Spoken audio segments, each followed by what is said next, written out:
Ben Askren says he remembers nothing from May 28th to July 2nd. Zero recollection. Have not given you an update in a while. Figured you deserve one. Whenever this is all the way over, I actually just read through my wife's journal because I don't remember anything from May 28th to July 2. No recollection. Zero idea. No idea what happened. We'll kind of go through it all, and it's I just read through my wife's journal. It's like a movie. It's ridiculous. So I only died 4 times, right? Where the ticker stopped for about 20 seconds. That's not ideal. I don't know if you guys know that. But I got the double lung transplant. I made it out to the other side of it, gaining quite a bit of strength. We're going to use everything again. I was actually on a scale yesterday, 147 pounds. I've been on 47 pounds since 15 years old. So I was like 50 pounds in a 45-day period. So man, that was a battle. Luckily, I don't remember most of it. And the thing that was most impactful to me was all the love I felt from everybody. And it was almost like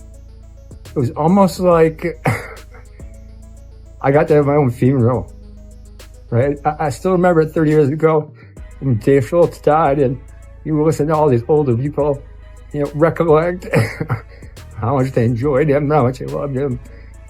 And, obviously he never had to hear that. I'm sure some people will him. But, so man, the outpouring of love from the wrestling community was just amazing. It felt so good. And so, I'm more motivated than ever to keep give back and do what I can and help out the best I can help out. I love you guys. I appreciate you guys. It's been tough, not only on me, but my whole family and my close community. So I appreciate everything. Hope you guys appreciate the update. And like I said, sometime down the road, maybe Amy and I can detail everything a little more. Askren promises to give back harder than ever. But before that, he's relearning how to breathe, walk, even grip a dumbbell. The man's lungs are new. His mindset feels even newer. Charles Oliveira has been in more wars than most division rankings have numbers. Yet UFC 317 hit different. One looping shot from Ilia Topuria and lights went out. So completely that Charles woke up asking a corner, doctors, security guards, "Did I win? Where am I?" He later admitted, "I'd change everything. Not one thing I drilled showed up on fight night." Você chegou a apagar quando você acordou ali, você entendeu o que tinha acontecido? Precisaram te explicar? Não. Perguntei várias vezes o que tinha acontecido, como tava, onde que eu tava, tá ligado? Só o Diego, minha mulher, a família, todo mundo tava ali. Calma, respira. Depois nós conversamos e aí falei, não, tá bom, beleza, mas de verdade nunca tinha acontecido daquela forma. É chato, é ruim, mas faz parte. Humble, yes. But it also underscores Topuria's new label, the division's memory wiper. In 39 seconds, the Georgian-Spanish buzzsaw snatched the vacant lightweight crown, and it may be part of Oliveira's timeline. Oliveira's back in the gym replaying the sequence, drilling counters he swears will surface next time. Yet each heavy bag session echoes the bigger truth. Topuria's right hand is now the cautionary tale every lightweight studies at night. Arman Tsarukyan's been circling like a shark that smells blood. He calls Topuria one-dimensional, shrugs off the viral KO as overhyped, and insists Ilia would be easier than Charles. Topuria fires back, total jerk, needs another win. Then Bellator champ Usman Nurmagomedov, cousin to Khabib, jumps in. Months ago, he threatened to slap Ilia for chirping at Islam. One camp swears Usman's experience gap is huge. The other claims Topuria would mangle him inside a round. Yet rankings don't lie, Arman sits number 1. The UFC loves chaos, but even they struggle to deny a rightful contender forever. Francis Ngannou appears on X-Dim Warehouse, steel plates stacked like building blocks, a thick industrial chain draped over his traps. Caption, getting ready for what's to come. No context, just primal determination. 2 months ago, tragedy struck in Cameroon. A motorcycle accident ended a 17-year-old girl's life and crushed Ngannou's spirit. Now the video sends a crystal clear signal. He's still a predator, and remorse hasn't killed the instinct to hunt. What does that mean?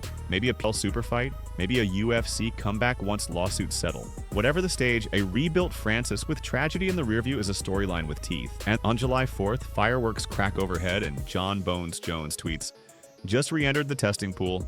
Figured we keep everyone's options open." It's been maybe 2 weeks since he retired, maybe 2 hours since fans finally believed him. Daniel Cormier rolls his eyes so hard.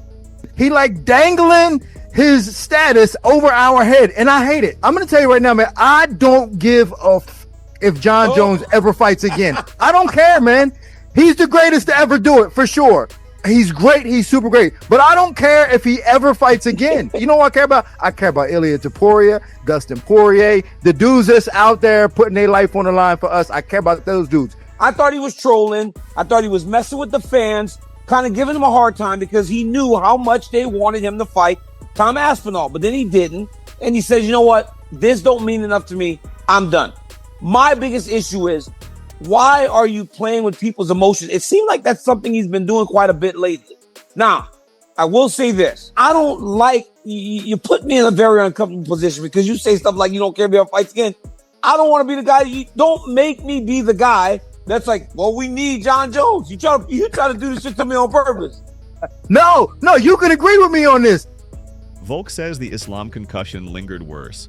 So bad he banned head contact in sparring for weeks. Yet he still rushed straight into another 5-round camp. Hindsight? I should have taken a break, he tells Demetrius Like, Johnson. she knows I'm going back, so Yeah.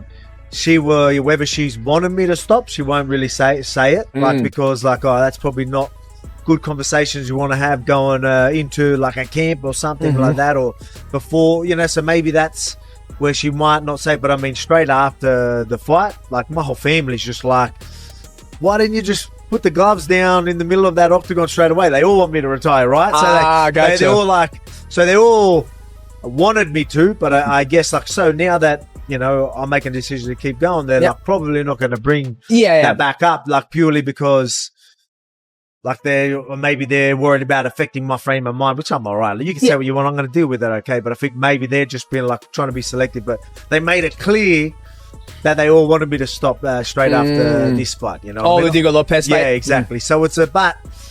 I still think. Fast forward, Volk outguts Diego Lopez at UFC 314 and reclaims his featherweight throne.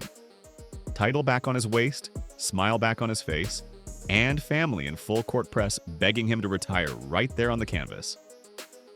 Volk pauses, hears them, but the competitor inside whispers one more defense. He's 37 in September, nursing 2 brutal knockouts on the medical record and holding a belt fans thought was gone for good. The moral of the story lands heavy. Championships glitter, but brains don't regrow. Drop a comment on who, if anyone, can derail Ilia Topuria's 2-division reign, and hit subscribe so you never miss the next plot twist. Because in this sport, the story changes faster than a Jon Jones retirement plan, and you'll want front row seats when the next punch lands.